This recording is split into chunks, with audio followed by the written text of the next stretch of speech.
Hi, I'm Alina, and this is the story of how I learned that some people believe they're untouchable, that their family name and influence can shield them from the consequences of their actions.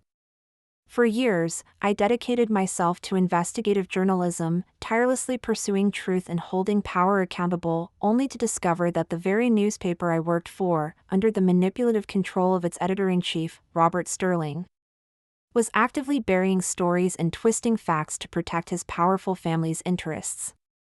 This is the story of how I brought down a media mogul and restored the integrity of the news. I still remember the day I joined the Metropolitan Chronicle.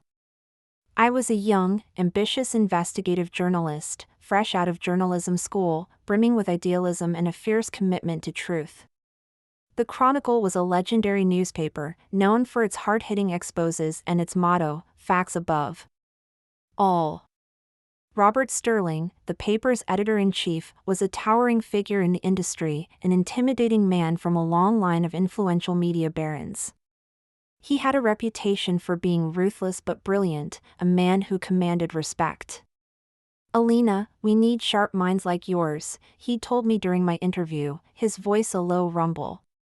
"Here, we don't just report the news, we make it." I held his words in high regard, believing him to be a true guardian of the Fourth Estate. My early years at the Chronicle were relentless. I spent countless hours digging through public records, conducting interviews, and verifying sources, often working on complex stories that exposed corruption and injustice. I prided myself on my meticulous research and my unwavering ethical standards. Robert, meanwhile, was the public face of the paper, effortlessly charming political figures and delivering powerful editorials that shaped public opinion. He was a master of influence, always at the right place, pulling the right strings. My longtime colleague, Sarah, a seasoned reporter who had seen it all, often gave me knowing glances. "Robert has his own agenda, Alina," she'd once remarked. A subtle caution in her voice. "Always follow the money, dear, and look at whose names are missing from the headlines." But I dismissed her cynicism, attributing it to years of battling corporate pressures. The Metropolitan Chronicle continued to be a dominant force in local news. Within 3 years, our circulation grew, our online presence expanded, and our paper was praised for its depth and influence. Robert, ever the showman, reveled in the spotlight. He was constantly appearing on national news programs, attending exclusive political dinners, and receiving prestigious journalism awards. Our dedication to truth is unwavering, he'd always declare in acceptance speeches, conveniently glossing over the countless hours my team and I spent verifying every single fact. I, on the other hand, was content to let the impact of our stories speak for itself. I believed that honest reporting and serving the public were their own rewards. The first hint of trouble came subtly. Key investigations, particularly those touching on large local corporations or influential political families, some of whom shared Sterling's surname, would mysteriously get stalled or disappear from the publication schedule entirely. Then came the unexplained shifts in editorial angles. Stories that initially highlighted potential wrongdoing would suddenly be reframed to minimize impact or even exonerate certain parties. When I questioned Robert, he'd dismiss it with a casual wave of his hand. "Just editorial discretion, Alina. We have to be careful with sensitive information. You'll understand when you have more experience." He always had a smooth answer, a confident smile, and a reminder of his vast experience in the industry. And I, wanting to believe the best in my esteemed editor, pushed the nagging doubts aside. After all, he was the leader, and I trusted his judgment in navigating the complex world of news. 4 years into my career at the Chronicle, Robert announced a major commemorative event, celebrating the paper's 100th anniversary. This was a high-profile gala, attended by the city's elite, national media figures, and powerful political donors. Robert had orchestrated it, emphasizing its importance for the paper's legacy. I arrived early, feeling a profound sense of foreboding. Robert and his new managing editor, a stoic, fiercely loyal man named Thomas, were already there, looking unusually smug, their faces exuding an almost arrogant confidence. As the grand ballroom filled with influential guests, Robert stepped onto the stage, exuding his usual air of authority. "Good evening, distinguished guests and champions of free press," he began, his voice resonating with practiced gravitas. "The Metropolitan Chronicle stands as a beacon of truth. And to secure its future for another century, I am thrilled to announce a significant restructuring of our editorial leadership." My heart pounded. Restructuring? What was he talking about? Effective immediately, Robert continued, his eyes sweeping over the well-dressed crowd, intentionally avoiding mine. "Thomas, my invaluable right-hand man and journalistic luminary, will be taking on the newly created role of executive editor. This move will provide the streamlined, decisive leadership that a news organization of our stature and influence truly demands." A cold dread washed over me. This wasn't just about restructuring, this was about consolidating their control and pushing me out. "For too long," Robert added, his voice dripping with false concern, "our operational efficiency has been hampered by, shall we say, a certain overzealousness in independent investigations. While Alina has been diligent in her reporting, her focus has remained too narrowly on individual stories. To truly serve the broader public interest and maintain our strategic partnerships, we need a leader with a more comprehensive understanding of media dynamics, public relations, and the intricate balance of power." The influential guests exchanged confused glances, their champagne flutes pausing midair. I sat there, stunned, as Robert continued his thinly veiled character assassination. "Some people," he said, now looking directly at me, a condescending smirk playing on his lips, "are simply better suited for the grunt work of fact-finding, for basic reporting. Alina's talent lies in her research, not in executive leadership. Her rigid adherence to journalistic independence and her lack of practical political understanding have become a liability. It's time for her to gracefully step aside from any significant editorial roles within the Chronicle." The room was silent, the air thick with unspoken judgment. Every eye was on me, waiting for my reaction. I could feel the pity, the schadenfreude, the silent condemnation. Everything I had built, every truth I had uncovered, every ounce of dedication I had poured into the Metropolitan Chronicle, was being stripped away in front of everyone I knew. My mind raced, a whirlwind of anger and disbelief. Robert had orchestrated this, meticulously, cruelly. The shelved stories, the shifted angles, Thomas's ascent, it all clicked into place. They had been systematically isolating me, preparing for this very public dismissal. I stood up slowly, my chair scraping against the polished floor, the sound echoing through the ballroom like a gunshot. Everyone expected a scene, tears, an outburst, maybe even a desperate plea. Instead, I simply walked to a large projector screen displaying the Chronicle's motto, "Facts above all." I pulled up a file on my tablet and calmly projected a series of documents onto the screen, overlaying the motto.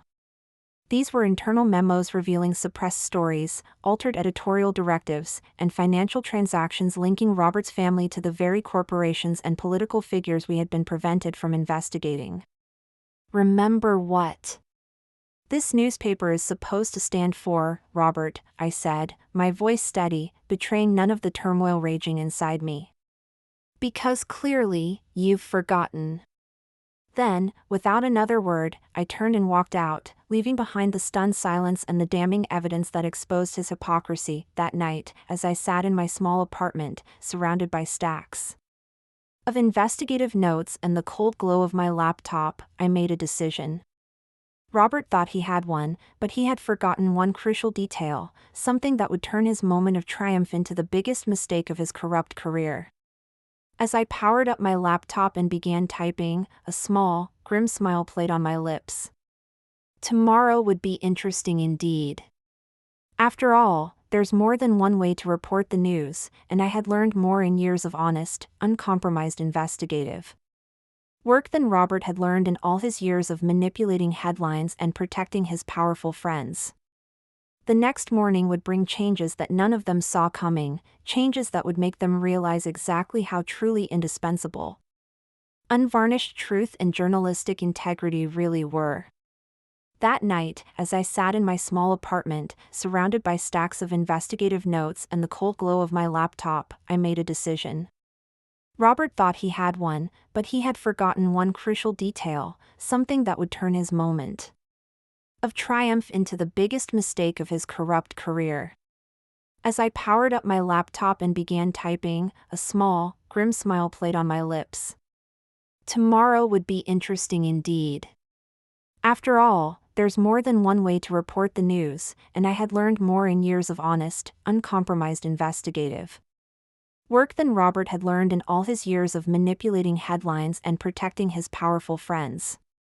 The next morning would bring changes that none of them saw coming, changes that would make them realize exactly how truly indispensable unvarnished truth and journalistic integrity really were. The next morning dawned bright and clear.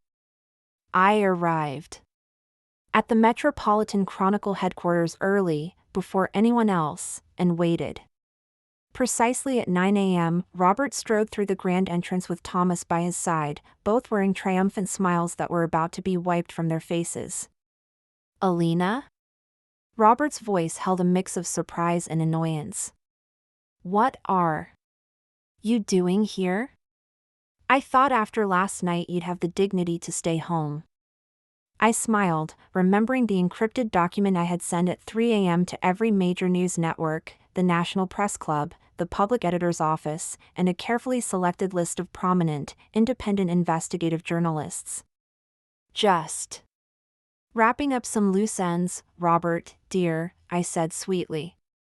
But since you're here, we should probably talk about the paper's future. There's nothing to discuss, Robert interjected, his voice firm. Thomas and I are in charge now. The board has already approved it. Ah, yes, the board, I said, pulling out my tablet. Let's talk about that. You see, while you were busy burying inconvenient truths and manipulating narratives, I was actually building an ironclad case. And there are a few things you both seem to have forgotten. I pulled up a document on the conference room's main screen, connected to a large display. First, let me remind you that the original, unedited versions of every suppressed investigative report, the raw data from all stalled inquiries, and the confidential whistleblower testimonies about editorial interference, they are not held solely by the Metropolitan Chronicle. They're held by a secure, off-site server managed by Alina's Unfiltered Press LLC, a journalistic ethics collective I quietly established 2 years ago. The Chronicle only had access to sanitized versions, which expires, I checked my watch, about 10 minutes ago, along with all the public domain rights to my authored investigative content. The color drained from both their faces. Thomas's eyes widened in horror, and Robert's usually confident posture seemed to sag. That's impossible, Robert whispered, his voice barely audible. You would never have thought of that. And that's not all, I continued, pulling up more documents. Those internal memos revealing suppressed stories, the altered editorial directives, and the financial transactions directly linking your family's interests to the very corporations and political figures we were prevented from investigating? They weren't just accusations, they were meticulously documented evidence of journalistic malpractice and conflicts of interest, complete with timestamps and recorded communications. And they were all submitted to the National Press Club's Ethics Committee and the American Journalism Review last night. Remember those editorial discretions on sensitive stories, Robert? The ones you dismissed as balancing perspectives? My longtime colleague, Sarah, whom you always considered too cynical, has a very keen eye for a cover-up and a fierce commitment to journalistic integrity. Robert collapsed onto a chair, his face slack with dawning realization. The investigations that disappeared, the ones you brushed off as lack of public interest? Yes, those ones, I said. They were just the beginning. Thomas's face contorted with unadulterated panic. You vindictive little, careful, Thomas, I cut him off. You might want to hear the rest before you finish that sentence. While you were busy announcing my supposedly graceful exit last night, I was ensuring that every major news network and every respected media critic had all the evidence they needed for today's breaking headlines. You see, public trust, unlike your family's influence, cannot be bought. Last night, I ensured the world finally knew the truth about their guardian of the free press and his loyal lieutenant. I pulled up my phone, showing dozens of notifications from furious journalists and ethical media organizations already condemning the Metropolitan Chronicle. Would you like to know how many resignation letters from your most respected reporters are already flooding in? Or how many calls for independent investigations into your editorial practices are already being made by media watchdogs? The room fell silent. Through the glass walls, we could see the newsroom staff gathering, whispers spreading as they checked their phones, their faces a mixture of shock and profound disillusionment. Robert's perfect composure cracked as he frantically checked his phone, only to see it flooded with calls from angry board members and distraught family lawyers. You can't do this, he stammered, his voice trembling. My legacy. The Chronicle, your legacy and the Chronicle's integrity ceased to exist the moment you decided to suppress the truth and humiliate someone who genuinely believed in journalistic ethics, I finished for him. The one you thought you could just push aside because I preferred facts to fiction. That illusion of authority you built. It's crumbling right now. I stood up, smoothing my jacket. So, here are your options. Option 1, you are publicly denounced by the National Press Club, stripped of all your awards, and face a full journalistic ethics investigation, ending your career in disgrace and likely inviting legal scrutiny into your family's business dealings. Robert's face was ashen. And option 2, he whispered, his voice barely audible. Option 2, you both resign, effective immediately, citing personal reasons related to unforeseen ethical conflicts. You cooperate fully with the independent investigations into the Chronicle's editorial practices, providing comprehensive testimony about the entire scheme and everyone involved, in exchange for a slightly reduced public denunciation. You lose your prestigious positions, your reputations will still be in tatters, but you might avoid a complete public shunning. Thomas will also receive a similar plea bargain if he cooperates.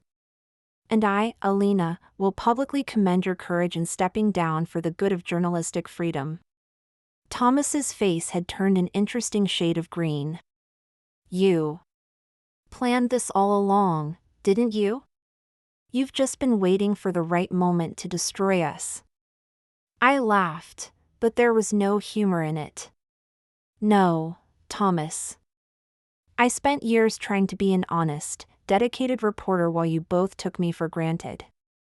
I valued truth and transparency, not censorship, while you collected power and protected interests. I only planned this, I checked my watch again. About 12 hours ago, after you called my integrity a liability in front of everyone we know. The national media is already calling for comment. Time's running out. What's it to be? The next hour was a blur of paperwork, ethics, committee representatives, and signed resignations. By noon, I sat alone in what was now a quiet, strangely empty editor's office, looking at the city skyline. The newspaper, once tainted by hidden agendas, was now truly ours again, the public's. But the victory felt bittersweet. Trust shattered. Like headlines shredded. Sarah, my loyal colleague, came to see me that evening, a weary but proud smile on her face.